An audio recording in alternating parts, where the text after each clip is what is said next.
We did it. My obeisances to each and every one of you. Vanchakalpatarubhyascha kripa sindhubhya patitanang pavanebhyo vaishnavebhyo namo namaha. In our heartfelt prayers to Srila Prabhupada for his presence, his empowerment, and his blessings. Nama Om Vishnu Padaya Krishna Prasthaya Bhutale Srimate Bhaktivedanta Swami Nitanamane Namaste Saraswati Deve Gauravani Vicharane Nirvishesha Shunyavadi Paskacha Deshe Tarine. So it's great to be with everyone. I had quite a Nobody's surprise. here to do yours. We should do yours too. I would like to do yours too. Namo Om Vishnu Padaya Krishna Prasthaya Bhutale Srimate Narahari Das Gurudev Namine Namine Namaste Saraswati Deve Gauravani Pacharine Nirbhashesha Shunyavadi Paskata Desha Tarine. Jai. Jai, thank you. It's very sweet. I had a surprise this morning.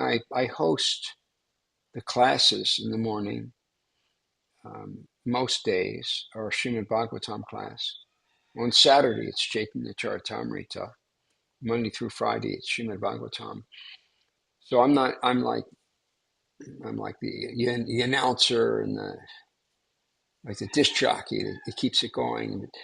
Someone's assigned that class, so they spend some time preparing for it. And every once in a while, something happens where the person couldn't make it. And in fact, the person who couldn't make it is in LA. By the way, we're missing many people today because Rath Yatra is tomorrow, which is a wonderful, wonderful celebration originally in Orissa. But of all the many, many, many things that Prabhupada took around the world, there was never Rath Yatra performed outside of India. It was, Orissa is where it started. And I don't know if there were Rath Yatras performed outside of Orissa back in the day. But, okay, so I'll tie this in. So the speaker couldn't make it, so then it becomes my duty, even though I haven't even looked at the verse, to give the class. So it was all about Lord Chaitanya and Lord Chaitanya's tree, this transcendental tree that's described as a kalpavriksha tree. So kalpavriksha trees, they're in the spiritual world. And something I never knew before, but it was in Prabhupada's purport, the kalpavriksha trees, they can walk. I just thought they were, they're just there and you can go and pick, it'll give you whatever you want to Krishna. But Prabhupada explains in the spiritual world, they actually walk. They go from just like people. I guess for the roots, he didn't explain a lot of details, but I'm picturing, I think in cartoons as a child, I've seen trees walking. Does anybody confirm? Rod, you've seen? I have, yeah. That sounds very familiar to me. Yeah, it sounds like something from when I was a kid, that these animated things, the trees would walk. So it was explaining that Lord Chaitanya, he was like a kalpavriksha tree, and he was just traveling all over, spreading love of Godhead. And from the tree of Lord Chaitanya, who was Krishna himself, in the mood of a devotee, Lord Chaitanya had different branches started to come off, and one of the real primary was Prabhupada. He's like a whole branch in himself. So Prabhupada branched off, and you picture him as a tree. He got on a steamship and he came, and he was like a desire tree, just giving out fruits of Krishna wherever he went. And he went all around the world establishing. So these different temples and different, I'm going to call, I don't mean this in a negative sense, but other Krishna groups that are not ISKCON, but they're also wonderful. I appreciate all of them. And they sprout up different places, and love of Krishna is being distributed everywhere. So it was an interesting subject to speak on, even being unprepared. What is this celebration about tomorrow? The celebration, well, you'll get to attend this year in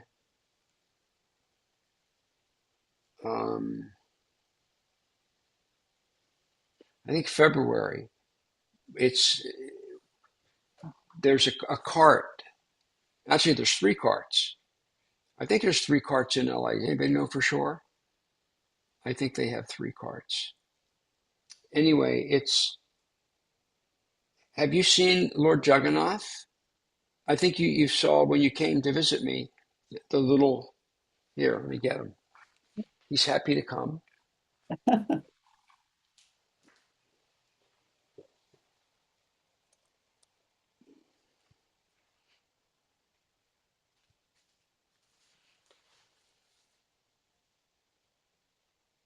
Oh, okay. Yeah, okay. But the look on her face, it's like, okay. It wasn't like, oh, how cute, how beautiful. Now I know that It's scary. he's a little scary looking. Yeah, to me he is. Yeah, Yeah. yeah, he looks a little scary. But when I saw the other girls that are familiar with Jagannath, it's like, how beautiful, yeah?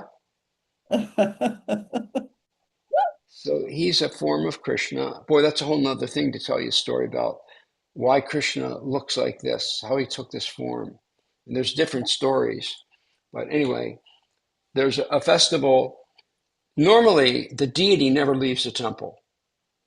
The deities are like the Panchatattva deities, the 5 deities that you see in Honolulu. They never leave.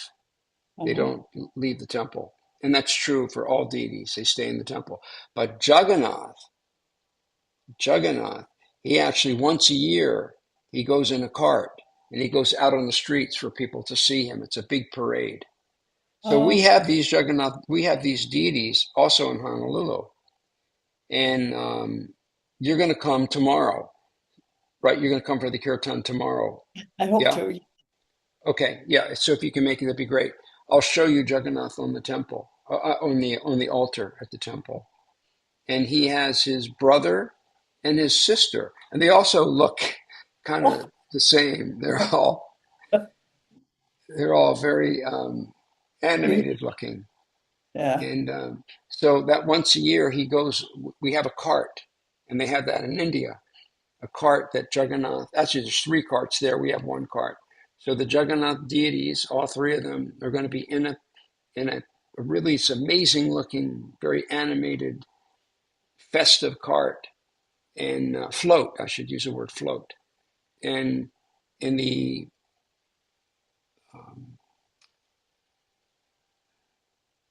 what's his name? Martin Luther King. In the Martin Luther King Day, in the parade, we're the last float in the parade, and because they saved the best for last. The devotees are the most, outrageous, and there's quite a few of them. They're wearing their devotional clothes and chanting and singing and dancing, and but that's a whole nother subject we can discuss about Lord Jagannath. But he's Krishna. This is Krishna, and I I'll tell you recognize the eyes. The eyes are Krishna, but that's about it. Yeah, and he's blackish because Krishna's also blackish. Okay, so I'm going to put him back on me. He's so why he hangs out right next to Jesus. And the reason I have Jesus and Jagannath, why do I have Jesus and Jagannath next to each other? Can anybody say? on my altar? Radha can say. Come on, Radha, you know the answer. Radha They knows don't. everything. They don't. They Huh? both start with J. Because, and this is a pretty well-known fact, that, and this is also confirmed by Prabhupada, when Jesus, during what they call the lost years of Jesus, he went to India, and he went and he worshiped Jagannath. And there's various temples where he visited, and he was trained in India, and he was worshiping Jagannath. Oh my. So I have them both. There's a book called is it the Aquarian Age Gospel? There's a couple of books that are really good. If anybody's interested, I'll find out the names of them. But anyway, it's been quite well documented Hmm. that Jesus was with Jagannath Hmm. in Jagannath Puri. Okay.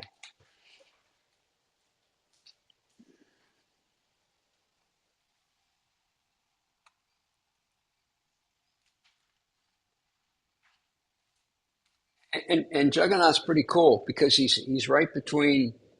On one side is Jesus, and on the other side is Hanuman, who was like kind of half man, half monkey, I guess we could say. He's a special race. But anyway, Hmm. all right. How did I get to this? All of this. I don't know how we got here, but that's okay. We have some questions, and we can take a look at our questions. We only have two. So I know I was mentioning that a lot of people went to Puri. I mean, went to LA. They're flying, driving, planes, trains, automobiles. They're going any way they can. So Hmm.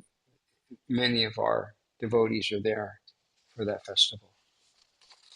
Okay, so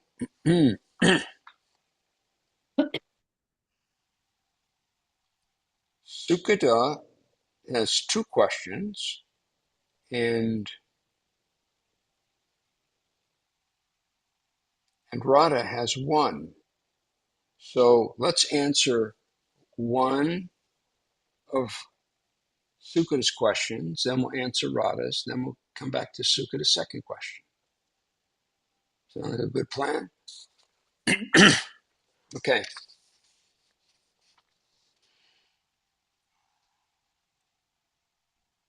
Okay.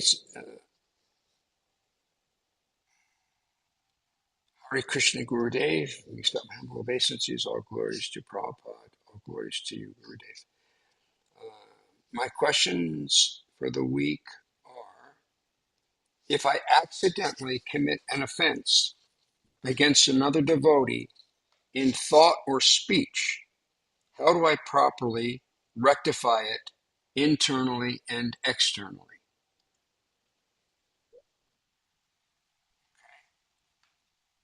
If I accidentally commit an offense against another devotee in thought or speech, how do I properly rectify it internally and externally? Well, one key word that I think we have to address is accidentally, if it's done accidentally. And Krishna certainly understands if something's done accidentally. And therefore, like let's say, a good example would be Carol. She's got two little grandchildren. They look like little tractors, and they look like they could destroy the whole house in about 10 minutes. I mean, these guys they're strong looking, and they're definitely look like they're going to be football players, or they just look like it. They're like small tractors, and it would not take them long to destroy everything. So let's say there was some very pretty ornament and they said, let's get that ornament, and they threw it off and smashed it into a million pieces, they're going to be in a lot of trouble, willfully and knowingly. But if they're just being kids and they accidentally knock it over, it's a whole different thing. They get a little light chastisement. Look, you got to stop horsing around. Right. It's a big difference between accidentally and intentionally. So Krishna understands. That's one point. So I wouldn't worry about something so accidental.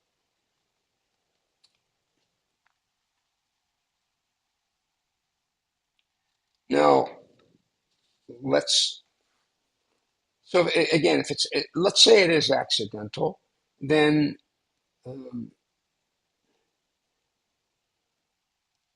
or it was intentional, we have examples in scripture when Durvasa Muni, I guess I'll have to tell some of the story, but there was a great, great, great king. His name was Ambarisha. He was a wonderful, wonderful, wonderful, pure-blooded devotee. His heart was all about Krishna. He was extremely humble. I'm really going to shorten the story.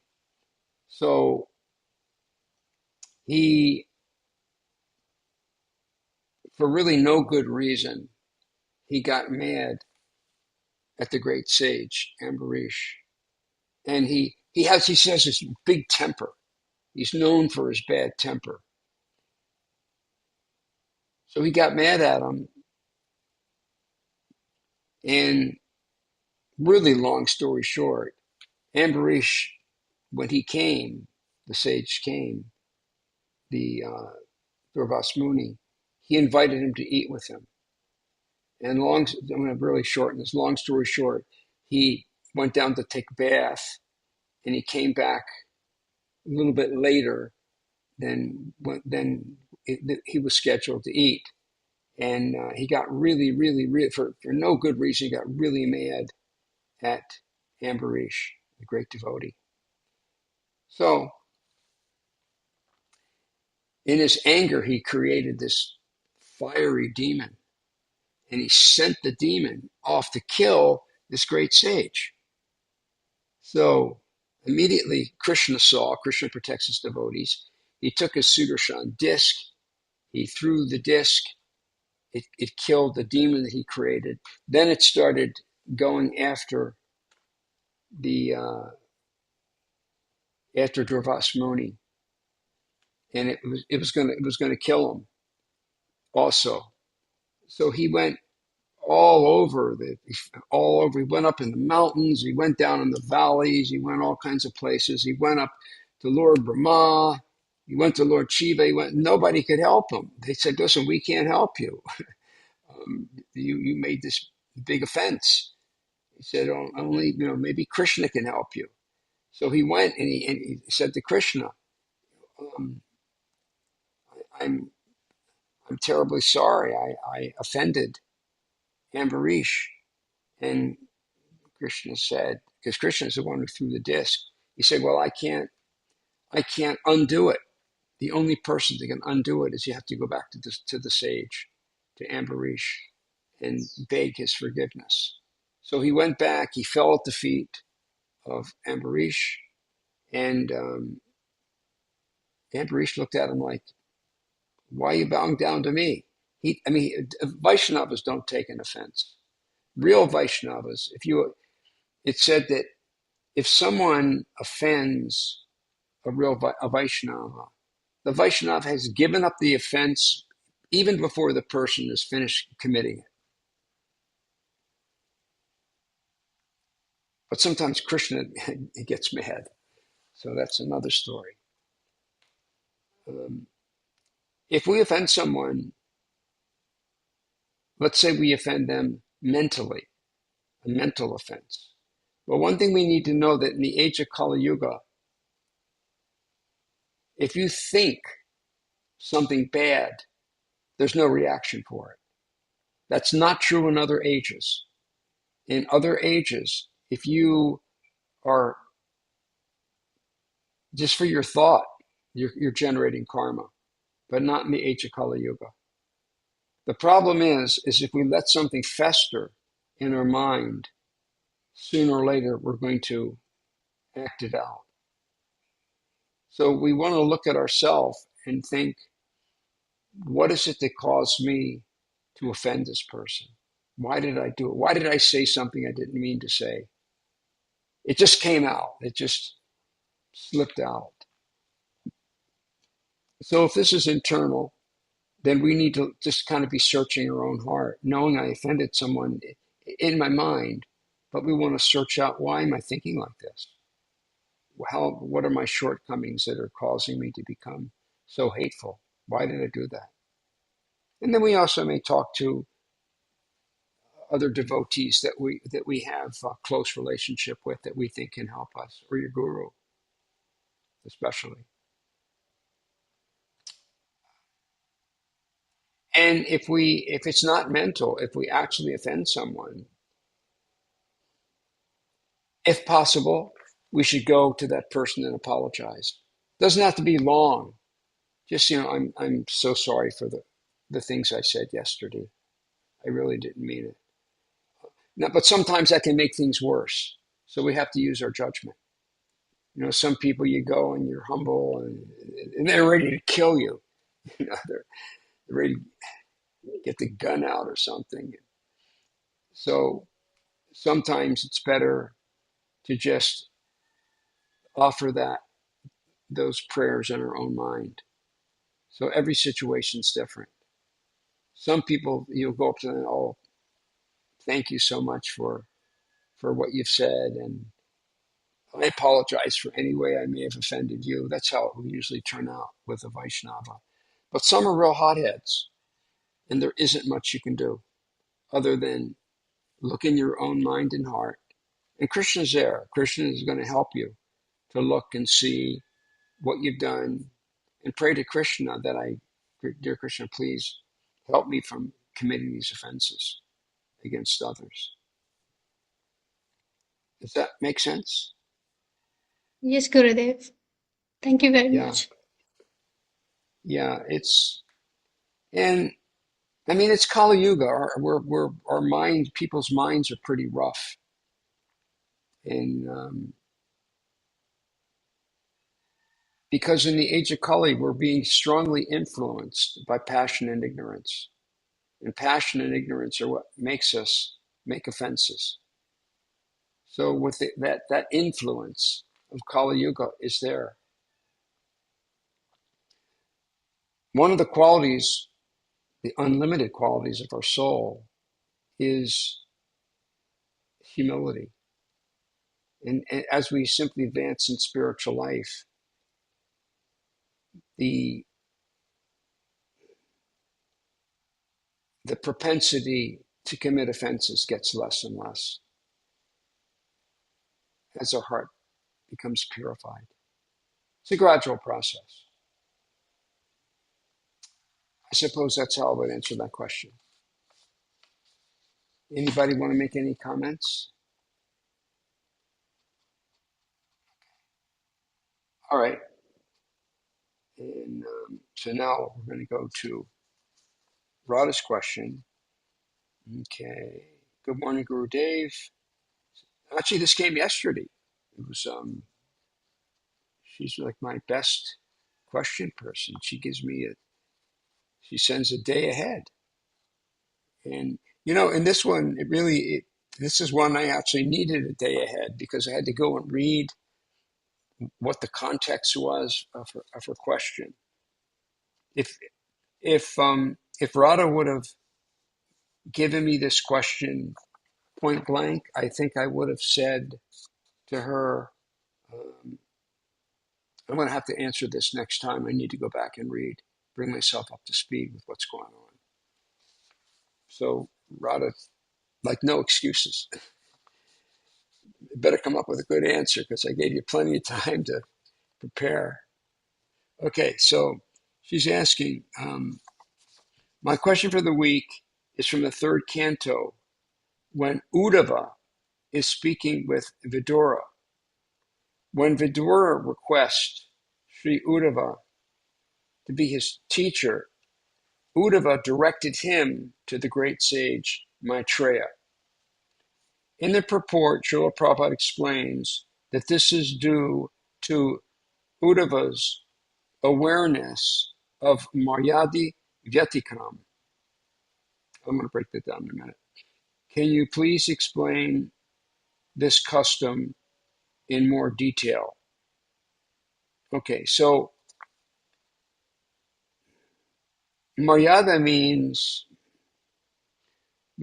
like etiquette, and Vyatikram means um,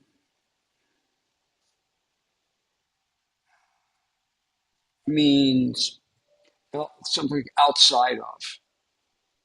So, in more plain English, something that is contrary to etiquette, a breaking of etiquette. Mayadi Vyatikram. Step. Kram means step. So it's like a step in the wrong direction, breaking etiquette. So normally, the etiquette is, if, as in this particular case, um, Vidura was old.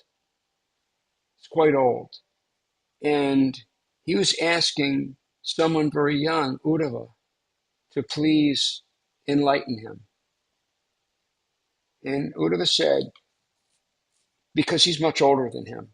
So in his humility, he said, better you go to Maitreya, because you're both kind of peers, you're both older. I'm just a young man. And they were both completely qualified to purify and give direction. But it's etiquette. For example, my mentor, Abhirama, who found me in a park, Peacock Park, attending one festival, the Sunday festival, Sunday program that was all outside, 1972. And he took me under his wing. He was very, very kind to me.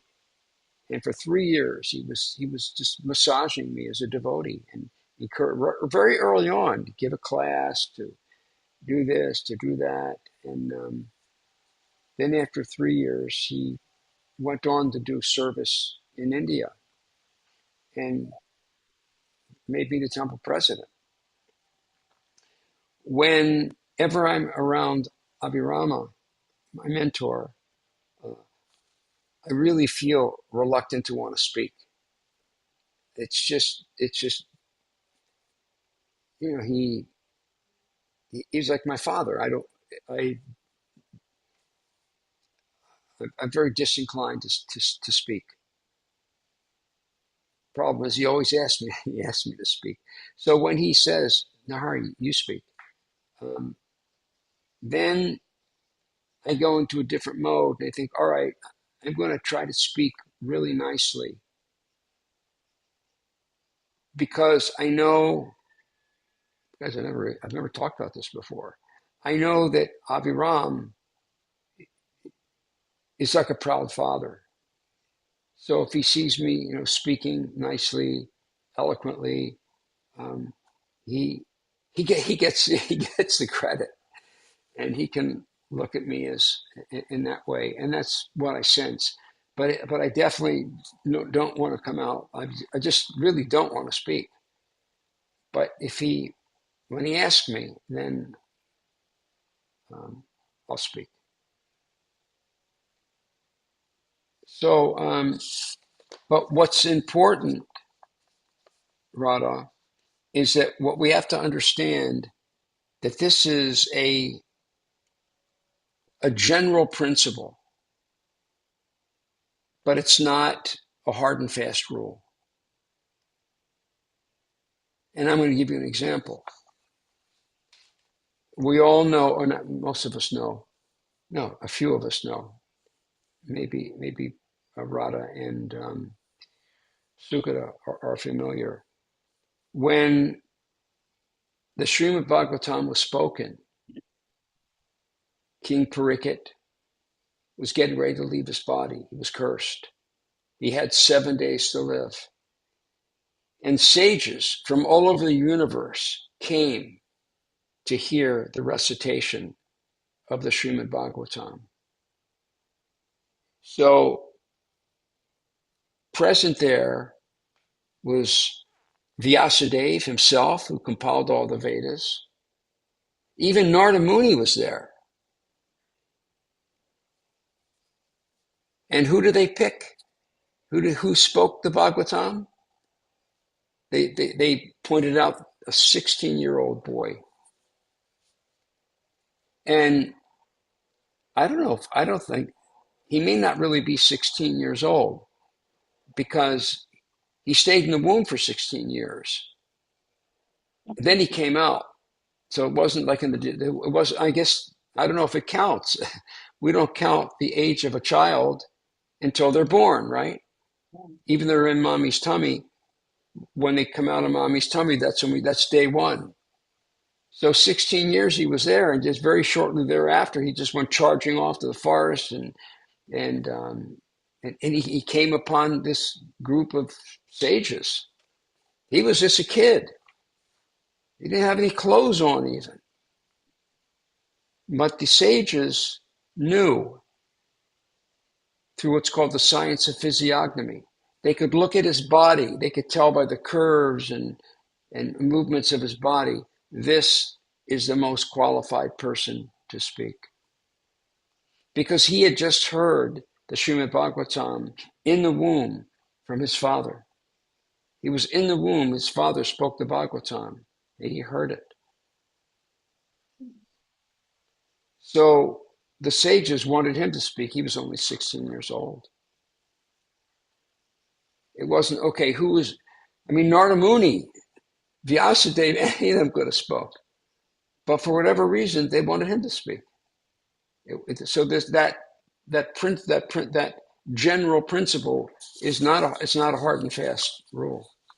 But like at temples, if a very senior devotee comes, we want that person to speak. Generally that's the case, but it's not a hard and fast rule. Does that answer the question? Yes, thank you, Gurudev. Yeah.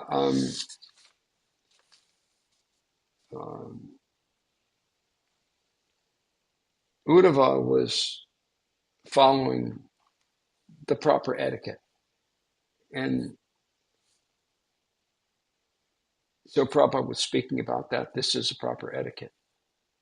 But again, it's not a hard and fast rule. Okay.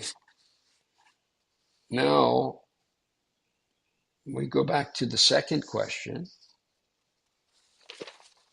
Go on one side here. Okay. So now Sukata is asking, what is the difference between simply performing duty, Vaidhi Bhakti, and what is the difference? Or developing genuine eager attraction, Raganuga Bhakti, your lowly servant, Sukata Devi Dasi. Sukata, I'm a little uncomfortable with your lowly servant. It's very humble and it's very sweet, but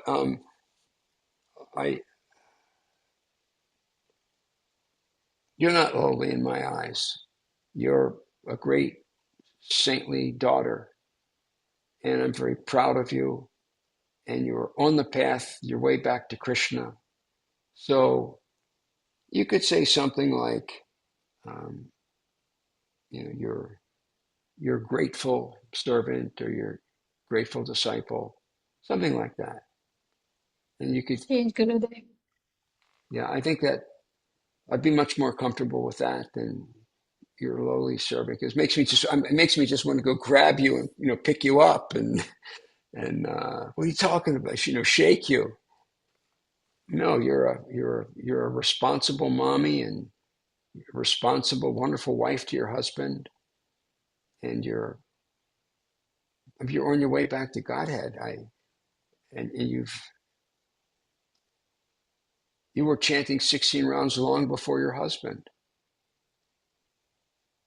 You're a wonderful devotee, and I'm so proud of you. So um, as your father in that regard, I'm not comfortable with lowly. So because you're not lowly, Change Gurudev. yeah. Also got change. Okay. So all right. So back to the question. Um, the difference between Vaidhi Bhakti, which is we're just doing it in practice, and becoming more eager, which will naturally happen. Here's an example. Which is higher? Let's say, for example, a mother is very, very sick, and her son comes very, very regularly to visit his mother. He knows it's his duty to come and spend some time with mom. So he comes every day and checks on and spends some time with his mother. Now his other brother does the same, but his mood's different. He can't wait to go see mom. He can't wait. He's just, boy, how many, you know, how quickly can I get back to mommy? He's more enthusiastic. They both look the same on the outside, right? But one, it's more out of love rather than out of duty. So doing the duty is good, but eventually that will well, I hope it's okay. Francia, when I first taught her, she first learned the mantra, and she didn't like to chant at all. And that's normal. I mean, it's Hare Krishna. There's just words over and over. And why do I have to do this? And but she just had some faith. For some reason, she agreed to do two rounds. Yeah, she chants 2 rounds every day. And then it wasn't that long ago she came and shared with us what was it that you experienced that you shared with me that was so sweet. Yeah, I just couldn't get that. It sunk in that I was saying the name of God every time I said it, and that really I don't know why I didn't get it the first time, but it took a while for it to sink in, and it's not a chore anymore. I see it as meditation. Yeah, that I'm filling my head with God for 20 minutes, like, chanting. I'd never done, usually I like to be quiet and fill myself with God, but this was definitely a meditation as well as being quiet. So, yeah. Very sweet. Yeah. And as we advance in spiritual life, we just naturally become enthusiastic. And I find the more enthusiastic I get, a little more enthusiastic, it just makes me more enthusiastic. And then that more enthusiastic makes me even more enthusiastic, because with the enthusiasm, you're diving in to chant my rounds, to give many classes, to meet with people all over the world, to inspire my disciples. I just love it. I just love it, love it, love it, love it, love it. And I just couldn't imagine not doing what I'm doing. I got an email this morning from, um, it said, where is it? Where's my email? Right back. Mail.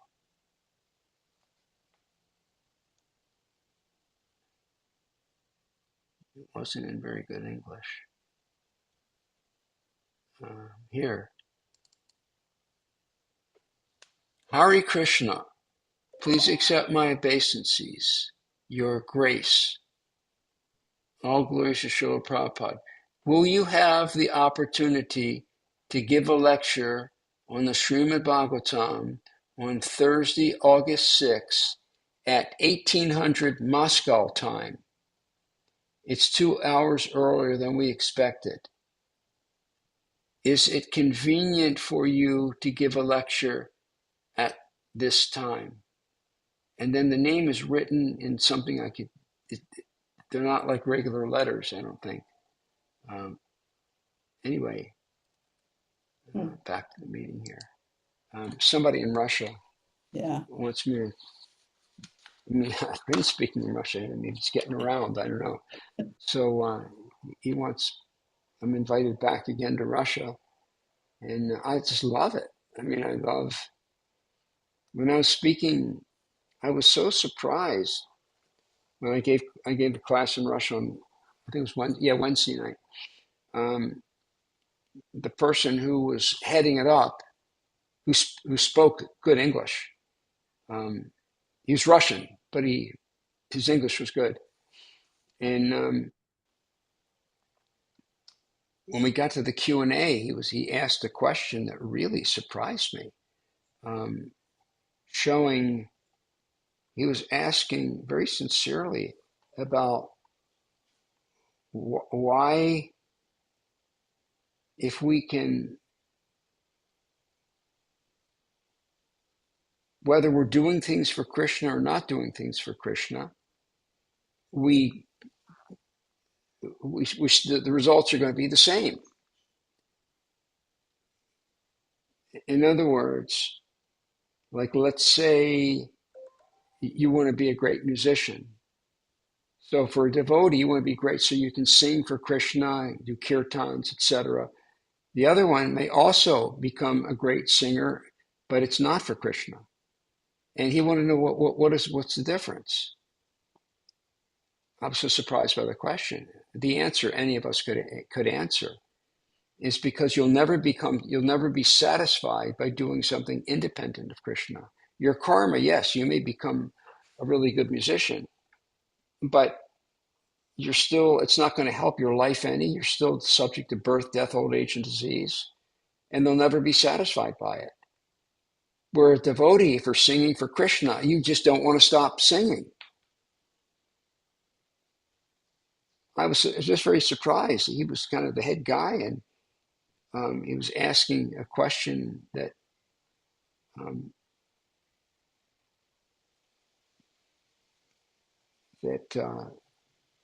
would have thought, he would never ask a question like that, but it was sincere. And I thought, I guess, thank you, Krishna, for sending me here to help these people, to help them understand the philosophy, because he didn't understand the philosophy very well. It was such a basic thing. I think I know for sure, Radha could have just jumped right in there and straightened him out. And I think all of you know enough, and especially Sukara. She's been around for years, read Bhagavad Gita, understand Bhagavad Gita. I think any of you could have handled that question. But it makes me, then I got this other thing, another thing in Russia. So yes, Francia. Could I ask a basic question that was stimulated by Sukrita's question?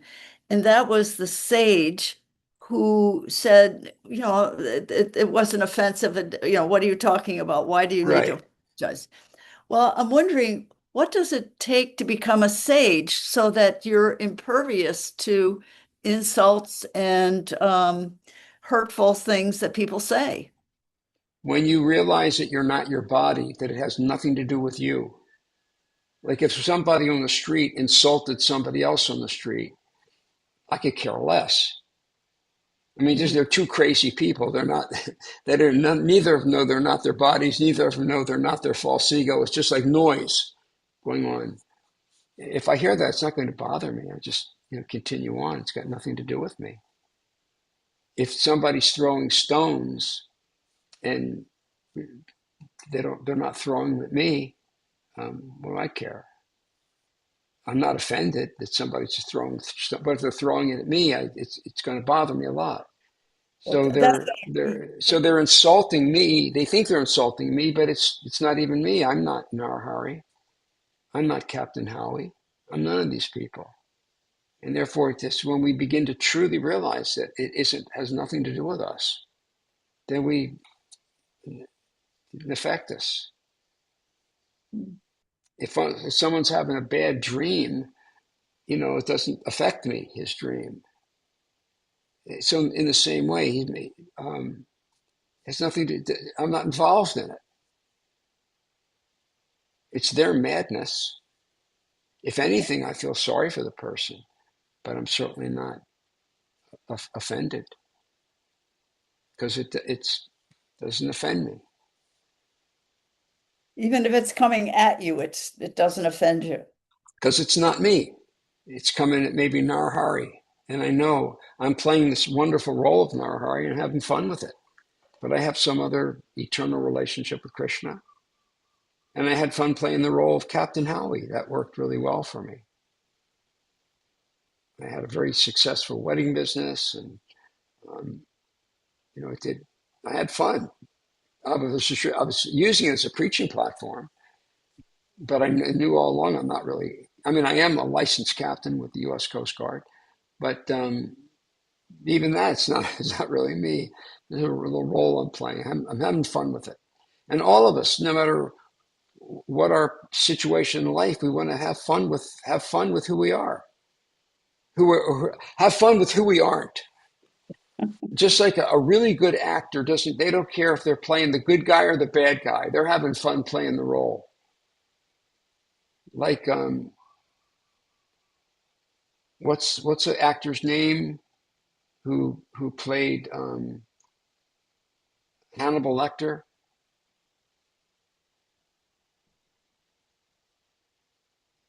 None of your movie people? Hmm. A real famous actor. I just remembered it's Anthony Hopkins. Anthony Hopkins, right? Anthony Hopkins. I mean, he's a really cool guy. So he can play that role, and he's such a demon. And of course, it was kind of black humor. If anyone saw that movie, it was like black humor because you actually liked him. the way it was played out, he was actually kind of cool. Anyway, we don't want to get into movies. That's probably the last. Somehow I saw that movie, and I mean, ever since I became a devotee, I've only seen a few movies. I think usually if a devotee told me there's something that you want to see in that, I saw it. But anyway, he's happy whether he plays a good guy or a bad guy, or like Dustin Hoffman. He's such an incredible. Sukha, do you know any of these names? You're from Nepal. You probably don't even know these names. No, Gurudev. Okay. Anyway, Dustin Hoffman is a very, very talented actor. He played a woman. There's a movie called Tootsie. He played a woman. So he can play a good guy, a bad guy. It doesn't matter. He knows none of it's him. So in the same way, these roles I play. But my real role, which is real, is my service to Krishna. That's real. And whether I'm playing it as Captain Howie or Narahari, nothing worldly is going to affect me. Or if it does, very little. May I add something? You certainly may, my dear. Thank you. So you were talking about movies, and the movie The Matrix has been referenced quite a few times. And there's a scene where everything just turns into ones and zeros, and they're all just going down the screen like that, right? And that's kind of how we could look at our bodies and our minds, and knowing that we're not that, is that everything really resolves down into from atoms to like all the little parts of that down into quarks. And it really is sort of nothing, but we're conditioned like our whole lives to believe we are the body, we are the mind, and we're not. And so sometimes I think when I can see everything kind of going into ones and zeros, it kind of makes me go, oh yeah, okay, phew. Right. For a while I was thinking this was all real and it was really gonna, go on your permanent record kind of thing. But yeah. Anyway, sorry. So I could no, that's nice. That's helpful. Thank you. I could go deeper into Vaidhi and Raganuga Bhakti, but I don't know if I need to. Suffice it to say that Raganuga Bhakti is generally understood as when we reach a certain level in our consciousness and in our purification. This is mentioned in the Nectar Devotion, that we find a particular devotee that's already very, very advanced and worship, and they have a certain relationship with Krishna. Maybe it could be a cowherd boy, it could be a gopi, and we serve that person. Raganuga. Anuga means to follow. So we're following that person. And I see now on the internet that a lot of scholars are really advocating the importance of Raganuga, coming to that stage of Raganuga, where we find someone and follow them. And but that's a very advanced stage. And I have a big difference of opinion in that regard. There's one devotee, Hari Parshad, who, I don't know if anybody watched any of his podcasts, but he speaks a lot about the importance of Raganuga Bhakti. Prabhupada never emphasized it. And I think the very simple explanation, finding someone who is already in a relationship with Krishna and serving them. Again, Prabhupada never emphasized it. It's only mentioned in the Nectar Devotion. But I'd say we're doing it because ultimately we're serving Prabhupada. If you're serving me, you're serving Prabhupada. Because you're helping me serve Prabhupada. So we're serving him together. And Prabhupada has got to be the most intimate devotee of Krishna. Krishna says in the Bhagavad Gita, there's no one more dear, nor will there ever be than one who's sharing Krishna consciousness. Prabhupada spread it all over the world. We're already in Leela right now. We're already in Chaitanya Leela. The fact that we're coming together and we're speaking about Krishna and hearing Shastra, this is part of, this is a living Leela. The deities are listening right now. They're thrilled. Like Gornita, all the deities on my altar, they're like in ecstasy, listening to what's going on here. This is Leela. And we're all, in my opinion, Prabhupada Anugas, we're following Prabhupada. Prabhupada's got to be the most intimate with Krishna. So we're serving Prabhupada by assisting him in his mission. And I'm assisting him by him empowering me to speak.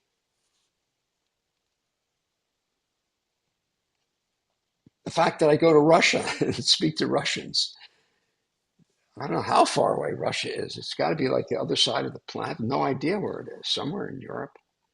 Far, far away. They don't even speak the same language. But now with all this, just turn on the screen and now actually Zoom is coming up with a thing, I think it's like in beta phase now, where pretty soon I'll be able to speak and it will transfer to any language.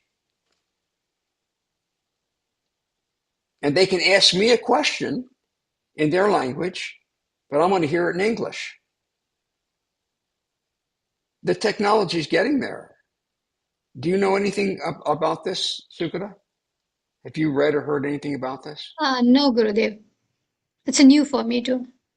Yeah, it's there. I mean, they're coming so far with technology.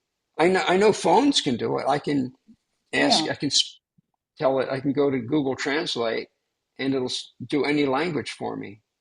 If I'm like stuck at some market and there's something I need, some medicine or something, I could go up to somebody and uh, put a message in and they'll hear it and then they'll speak back and then I can read it in English or it'll speak English to me.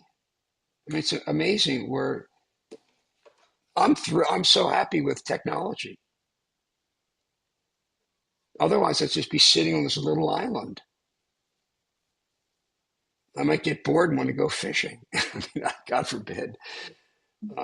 But it's wonderful. Okay. We're at the end of our hour here. Any final questions?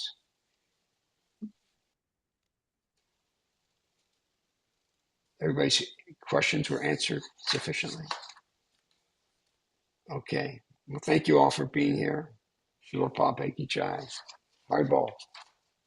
And I'll hit the real red button that shuts it off. Hare Krishna. Hare Krishna.